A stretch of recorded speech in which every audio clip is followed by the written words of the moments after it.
So I grew up in a middle class household back in KL where my mum was a government teacher and my dad, well, he worked in his second job for the rest of his life. Looking back, I'm really grateful that my parents brought up me and my siblings in a loving environment and we never really lacked any of the basic necessities in life. I want to say that I grew up without any financial angst, but the truth is there were periods where I did feel frustrated because we were in a middle class family. That was me being a younger bratty kid that used to ask questions like, how come me and my parents we only owned like really old Protons? Or why did we never go on family holidays? Or why my mum had to raid my ang pao money to give it to my sister when she was going away to study. Of course, it's only now that I've matured a bit more and I'm able to look back and really notice some of the things that I hadn't before and even realize that there were these advantages that I've gained from that kind of middle class upbringing. And that's what I'll be sharing with you today in this video. Hey guys, it's Sunmin and welcome back to Your Money Game, the show where we'll save, invest and feel better about money. The first advantage is that because I grew up in an environment with limitations, I think it helped me practice being comfortable in life even if it's having less things. I count myself really lucky because I do think that most of the major wants that I had, my parents did provide. Like, I remember whining really hard for a bicycle and I got it, as well as a Super Nintendo. The rest of my whining was met with a very simple sentence by my dad, which was, don't need, don't buy. And it was something that he used not just for me, but throughout the entire family as well. This sentence had a few effects on what we grew up with in the household. The main one was that we often didn't use the nicer brands. And there's a side story here. So as a kid, I really liked the Teenage Mutant Ninja Turtles. And I remember being like super excited because one day my dad came home and he bought a pair of pajamas for me and I was really happy. And it was only later that I realized upon looking at it closer that it actually spelled out Teenage Mutant Ninja Tortoise.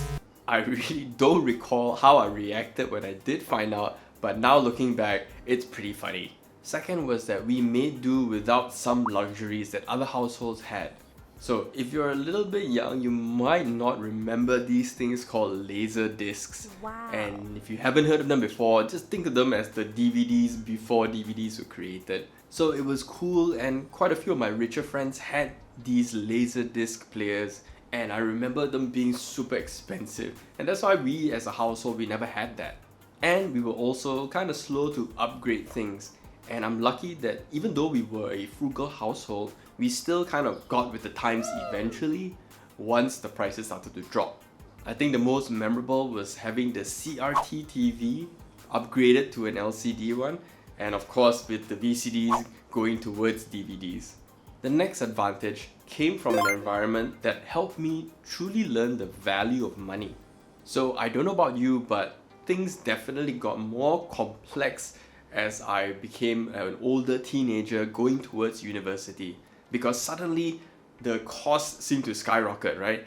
You are going out more, you're going to cooler places that cost more, and this led me to my very first odd job as a 17-year-old working in a cyber cafe, earning RM 250 per hour. So let that sink in for a second. That's less than $1 per hour of work.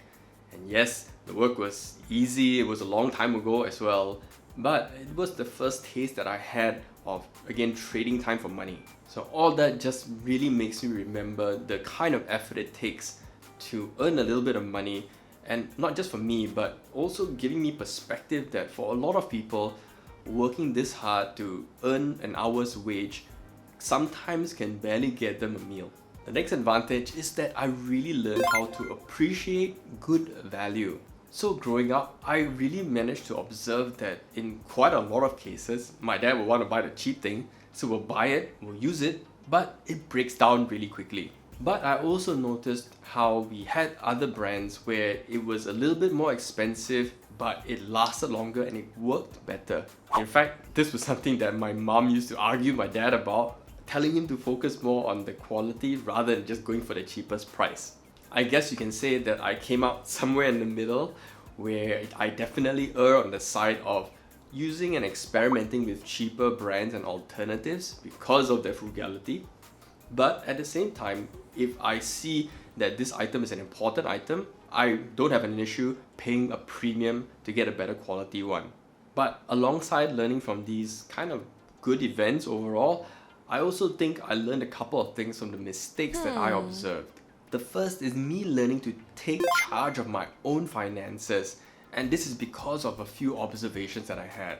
I remember the first idea about investing was actually my mom and dad telling me the story of how they got burned so badly buying unit trusts that they didn't understand, and they lost money during a financial crisis. And that put them off investing in such a big way that my mom even had to really nag and persuade my dad to even consider investing in the second home that we eventually moved to. Well, that went well, and we're still staying there as a family house. Unfortunately, I saw another bad investment that my dad made because he trusted a friend to buy a piece of land, and for I think nearly 20 over years, he eventually sold it for barely just slightly above the price that he paid for it. So net, he actually lost money because of inflation. And as an adult, one day I sat down with my parents and I was looking at the finances that they had, kind of thinking about insurance and all that kind of stuff, and I realized just how poorly they planned for their retirement. So all things said and done, they ended up perfectly fine and they're all right. But for me personally, I do feel that I want to have a little bit more comfort, not be so close to the edge as they are living, and that really pushed me to plan further ahead with my finances and take charge, especially in the area of investments. Now, the final advantage is that I have learned to be more daring in my career. So like I mentioned, my mum was a teacher with the government, so when she retired, thankfully there's a little bit of pension. But for my dad, he worked at that second company for the rest of his life. Both were humble in their career goals, and while we never lived in luxury, it was more than enough to raise me and my siblings. If you're in a government job, maybe that's fine because there's a little bit more job security and maybe a pension. I don't know if it still exists.